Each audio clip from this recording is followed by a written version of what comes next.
Bismillahirrahmanirrahim. Assalamualaikum warahmatullahi wabarakatuh. Jumpa lagi bersama saya Sanifah Hanun, program studi Tadris IPS kelas A, Fakultas Tarbiyah dan Keguruan, Universitas Islam Negeri Sultan Syarif Kasim Riau. Di sini saya akan memenuhi tugas kuliah dengan mata kuliah Landasan Pendidikan IPS yang dibimbing oleh Bapak Nurdiansyah MPD. Baiklah, langsung saja materi yang saya ambil di sini yaitu tentang landasan sosiologis pendidikan.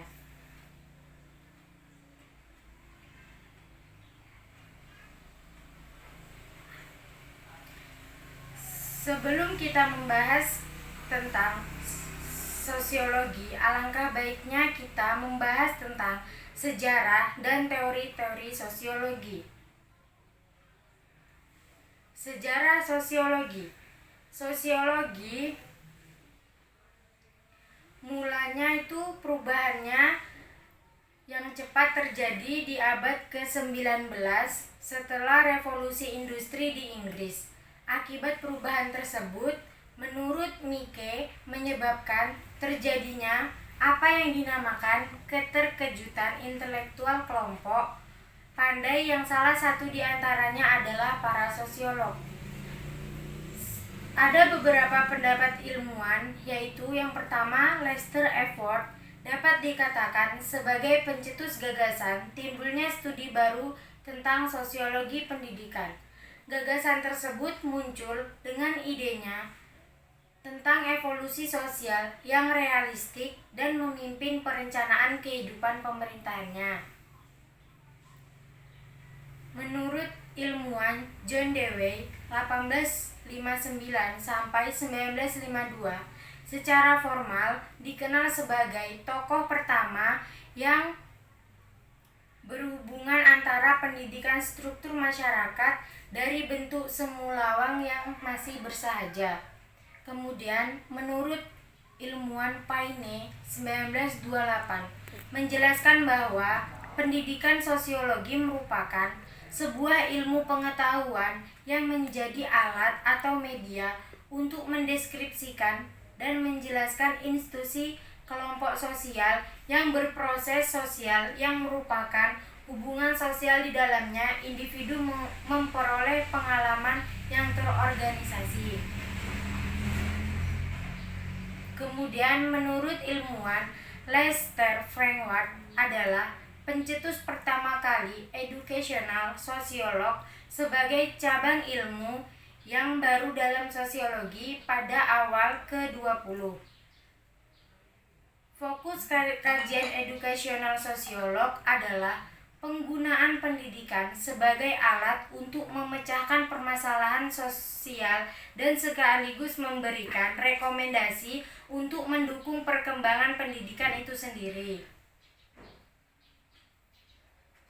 Di Indonesia, perhatikan, ada peran pendidikan dalam pengembangan masyarakat, dimulai dari sekitar tahun 1900 saat Indonesia masih menjajah Belanda. Para pendukung politis di negara Belanda saat itu melihat adanya keterpurukan kehidupan orang Indonesia. Mereka mendesak agar pemerintah jajahan politik melakukan politik balas budi untuk memerangi ketidakadilan melalui edukasi, irigasi, emigrasi. Meskipun pada mulanya program pendidikan itu amat elitis, namun selanjutnya berjalan dengan baik, meluas, meningkat ke arah yang makin populis sampai penyelenggaraan wajib belajar dewasa ini. Pelopor pendidikan pada saat itu antara lain Van Deventer, Raden Ajeng Kartini, dan Ratna Dewi Sartika. Ada 3 pelopor pendidikan.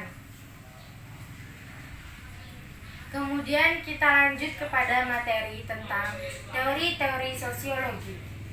Teori-teori sosiologi yang pertama yaitu teori struktural fungsional. Teori fungsional dan struktur adalah salah satu teori komunikasi yang masuk dalam kelompok teori umum atau general theories. atau Late John 1999. Itu menurutnya. Ciri utama teori ini adalah adanya kepercayaan pandangan antara berfungsi secara nyata struktur yang berbeda di luar diri pengamat. Kemudian yang kedua yaitu teori konflik. Teori konflik adalah teori yang memandang bahwa perubahan sosial tidak terjadi melalui proses penyesuaian nilai-nilai yang membawa perubahan, tetapi terjadi akibat adanya konflik yang menghasilkan kompromi-kompromi yang berbeda dengan kondisi semula.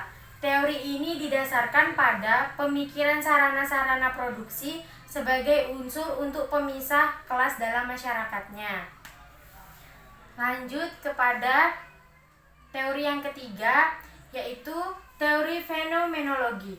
Pendekatan fenomenologis berusaha untuk memahami peristiwa serta interaksi antara orang biasa dalam situasi tertentu. Pendekatan ini mengkehendaki adanya sejumlah asumsi yang berlainan dengan cara yang digunakan untuk mendekati perilaku orang dengan maksud menemukan fakta dan penyebab. Kemudian yang keempat yaitu teori interaksi simbol, di mana teori ini yaitu menitik tolak pemikiran interaksi simbolik beransumsi bahwa realitas sosial sebagai proses dan bukan sesuatu yang bersifat statis. Dalam hal ini, masyarakat dipandang sebagai sebuah interaksi simbolik bagi individu-individu yang ada di dalamnya. Kemudian kita lanjut kepada pengertian landasan sosiologi pendidikan.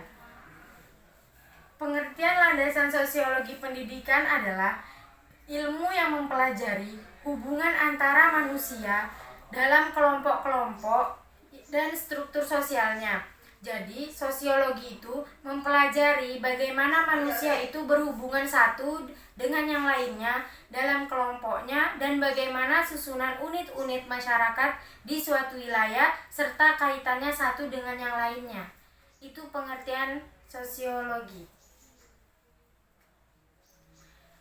Menurut ilmuwan Warji 1988 menulis bahwa sosiologi pendidikan meliputi 4 interaksi. Yang pertama, interaksi guru dan siswa. Yang kedua, dinamakan kelompok di kelas dan di organisasi intrasekolah. Yang ketiga, struktur dan fungsi sistem. Yang keempat, sistem-sistem masyarakat dan pengaruh terhadap pendidikan. Konsep tentang proses sosial yaitu suatu cara berhubungan antara individu atau kelompok atau individu yang berhubungan antar individu atau kelompok yang berhubungan dengan individu dengan kelompok atau individu dengan kelompok yang menimbulkan bentuk hubungan tertentu. Kajian sosiologi tentang pendidikan pada prinsipnya mencakup semua jalur pendidikan, baik sekolah maupun pendidikan luar sekolah. Terutama apabila ditinjau dari sosiologi, maka pendidikan keluarga adalah sangat penting. Karena keluarga merupakan lembaga sosial yang pertama bagi setiap individu tersebut. Landasan sosiologi pendidikan di Indonesia menganut paham integralistik yang bersumber dari norma kehidupan. Yang pertama yaitu kekeluargaan dan gotong royong. Yang kedua, kebersamaan musyawarah untuk mufakat. Yang ketiga, kesejahteraan bersama menjadi tujuan hidup bersama. Yang ketiga, negara melindungi warga negaranya. Dan yang keempat, selaras, serasi, seimbang, hak dan kewajiban. Oleh karena itu, pendidikan di Indonesia tidak meningkat kualitas manusia secara orang per orangan. Masuk kepada materi C, tujuan sosiologis pendidikan. Yang pertama, sosiologi pendidikan sebagai analisis proses sosialisasi di antara para ahli sosiologi pendidikan yang beranggapan bahwa seluruh proses sosiologi anak-anak merupakan pusat perhatian. Bidang studi ini mengutamakan proses bagaimana kelompok-kelompok sosial mempengaruhi kelakuan individu tersebut. Yang kedua, sosiologi pendidikan sebagai analisis kedudukan pendidikan dalam masyarakat. Menurut L.A. Cook, mengutamakan fungsi lembaga pendidikan dalam masyarakat, menganalisis hubungan antara sosial antara sekolah dengan berbagai aspek masyarakat. Yang ketiga, sosiologi pendidikan sebagai analisis interaksi sosial di sekolah dan antara sekolah dengan masyarakat, sebagai cara menganalisis pola-pola interaksi sosial dan peranan sosial dalam masyarakat sekolah, dan hubungan orang di dalam sekolah dengan kelompok di luar sekolah. Yang keempat, sosiologi pendidikan sebagai alat kemajuan dan perkembangan sosial. Ahli pendidikan sosial memandang bahwa pendidikan sosial mampu memberikan sadar bagi kemajuan sosiologi dan pemecah masalah sosial. Pendidikan dianggap sebagai badan yang sanggup memperbaiki masyarakatnya. Pendidikan merupakan alat untuk mencapai kemajuan sosial masyarakatnya juga. Yang kelima, sosiologi pendidikan sebagai dasar menentukan tujuan pendidikan. Sosiologi pendidikan sebagai alat untuk menganalisis pendidikan secara objektif. Yang keenam, sosiologi pendidikan sebagai sosiologi terapan. Sejumlah ahli merumuskan bahwa sosiologi pendidikan sebagai aplikasi sosiologi terhadap masalah-masalah pendidikan, misalnya mengenai kurikulum.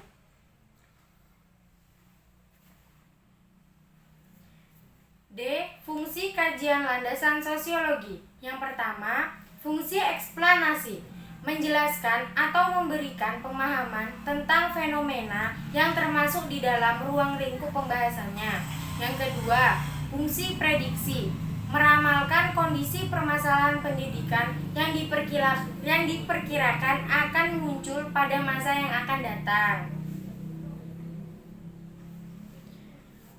3. Fungsi ultilasi, menanggapi permasalahan-permasalahan yang dihadapi dalam kehidupan masyarakat, seperti masalah lapangan kerja, pengangguran, konflik sosial, kerusakan lingkungan, dan lain-lain, yang memerlukan dukungan pendidikan dan masalah penyelenggaraan pendidikan itu sendiri.